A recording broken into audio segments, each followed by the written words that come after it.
Hello everybody, we just finished watching the second episode of these Hell's Paradise Jigokuraku anime. And being that we just got finished watching it, I want to talk about it. Now, you may notice this is coming out really late, and sorry about that. I have had some production issues in the back. It's actually one of my second or third time going through this episode, so my bad about all of that. So, just some interesting notes about this episode. Like I said, it's the second episode of Hell's Paradise Jigokuraku, and this episode covers the entirety of the second chapter of the manga.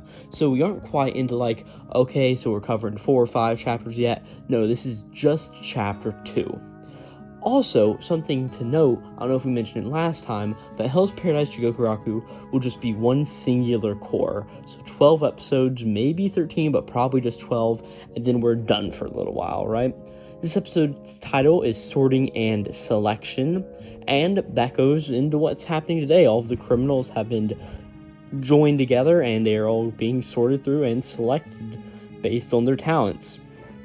So last time, we pretty much had Gabimaru accept a deal that Sagiri made to him. Be like, yeah, I'll go see the Shogun, and from there, see if I can't garner my freedom. So we start off this episode actually with a condemned storyteller. He pretty much did some bad stuff and is now getting ready to be executed. And Sagiri's father, Yamada Asaimon Kijiki, is the person to finish him off. Though the storyteller has one final request, and that's pretty much that he wants to repeat one of his favorite stories right before he dies. So he continues on, he starts telling his story, and all of a sudden, Sagiri's father, Kichigi, pretty much slices his head, and after he slices his head, the head of the condemned storyteller is still talking, right? And he ended up finishing the tale before he pretty much died, right? And it's pretty much noted how this is a perfect blow and something that isn't normal at all, but that is what the Yamada Asaimon family is really looking for in their job, right? And we learned that Sagiri's goal is really to duplicate this, right? She wants to perform the same exact strike, and throughout this episode, it's really her mental battle of, can I actually do this? Right? So pretty much we just get some idea of about Sagiri's inner struggle, right? And her doubt and fear that are brought about by swinging the sword. And we also get some more of that insight about the true nature of somebody can be seen on the sword, right? As we see it flashing towards Sagiri, and there's pretty much just a bunch of hands that crawl up on her, and she's just like, yep, I'm doing fine.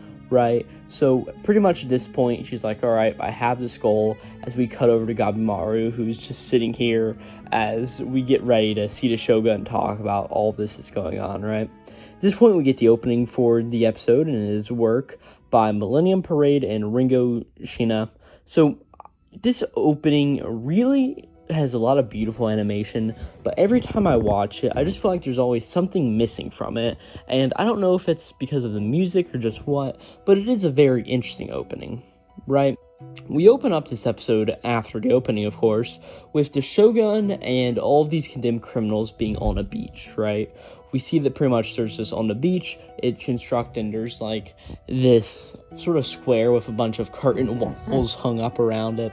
And we see that on the inside, there are 10 Yamada Asaimon, and all of these criminals, probably about 50 to 30 of them. I don't know if we actually got a number in the episode, but it has been a little while since I actually watched it, so I don't know. And we pretty much get the entirety of the idea that here what will end up happening is numbers need to be thinned, and to do that, you guys will have to fight each other. But before we get off the idea of that, we get more ideas on the elixir of life and the pardon that comes with it, right? And throughout all of this, we really take an eye on Sagiri, right? As Sagiri's here, as he's just like, could I really kill one of these people? As she looks over to Gabimaru, who is sort of slipping through his restraints as he's like blowing up on the paper that's covering his face, right? And she's like, can I kill any one of these?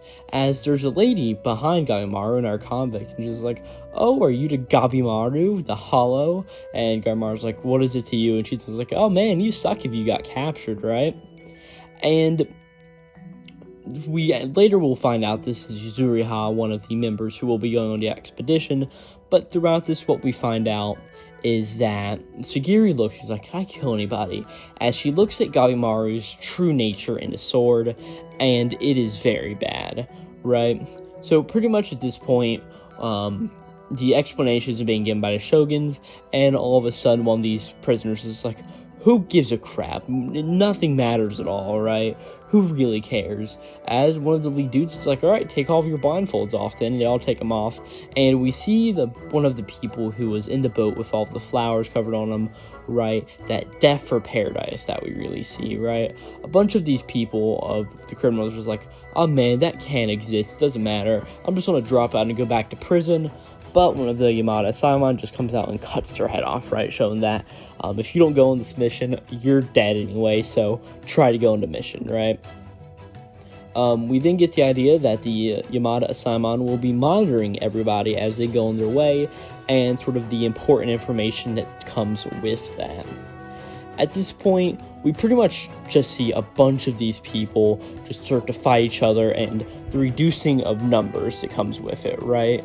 We see one of these dudes, who we'll learn later is Azachobe, pretty much comes up, and he's just like, well, they want us to thin the number, so we'll just kill each other, as he chokes a dude out.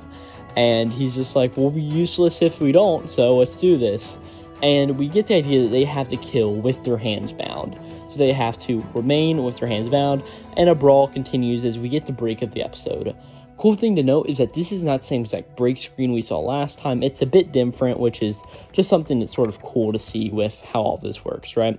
The Shogun's here and he's like, man, this is all bloody.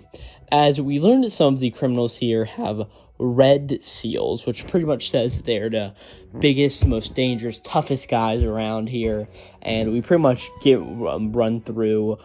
We see one of the Bandit King, and this is the guy who choked out earlier, Azachobe, a female Kunoichi who is Yuzuriha, a Blade Dragon, right? And we just see a bunch of other people sort of get run through, right? There's one guy who can kill bears with his fists, right, and eats them head first. And there's also the legendary Gabimaru, right? And at this point, we pretty much see here that all of this chaos is going on, and we cut back to Sagiri, who is sort of standing here, right? And we have this guy whose name is Aizen beside her, right? Aizen spelled with an E, not an A, so I guess Aizen, but I don't really know, I-U-E-O, so Aizen, who really cares altogether, right? But pretty much this dude, they have known each other for a long time, and I was just like, Sagiri, you're not suited for this, right?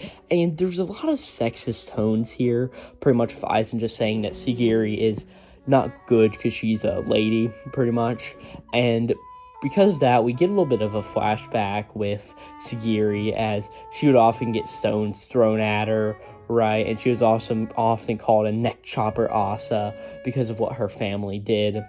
And again, we see the truth in the blade as we've seen it again, right? And pretty much what happens is somebody is coming towards her, and Sagiri's just like, man, I don't want to have to do this. But she ends up slicing one of the people's necks, as I was like, oh man, looks like we're gonna have to kill. And she just steps up like, I've got this, and does it herself, right? And we didn't see that Gabimaru this entire time has just been sitting on the ground, as Gabimaru goes up to see the Shogun, and he's just like, hey, what's going on here? I don't really agree with killing. I mean, I don't want to do that. Is there any way we could not do this? And pretty much the Shogun's just like, oh, well, if you don't want to kill them, then we'll kill you. And Gabimaru's just like, okay then, as he just goes on a killing spree, rips people's necks out, and just does a lot of really brutal stuff, right?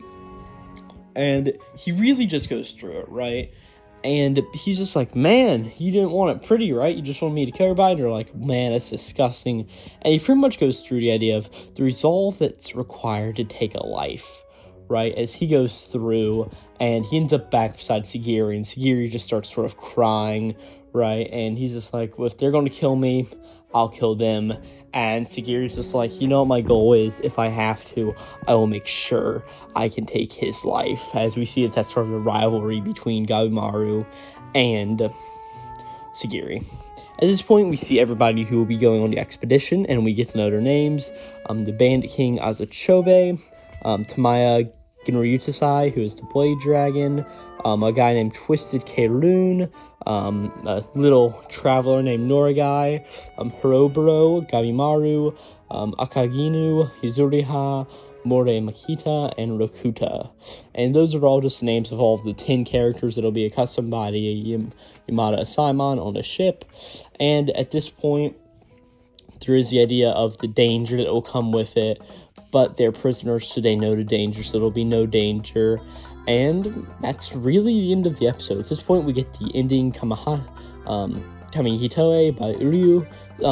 Interesting ending. One thing I don't like about Mappa Productions is this is how they play the ending, and there's no ending credit scene, but that's besides the point.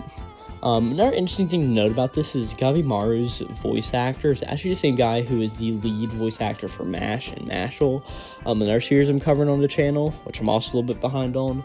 But really, I don't have a whole lot to say. This was a really good episode of Hell's Paradise, sort of building up to the big idea, and altogether, solid episode. Just sorry again for getting out really late, and of course, I didn't do a whole really good job since it has been a long while since I've actually watched the episode, but I'll be better next time. So yeah, I don't have anything else to say. This will be Glowplasma231 out.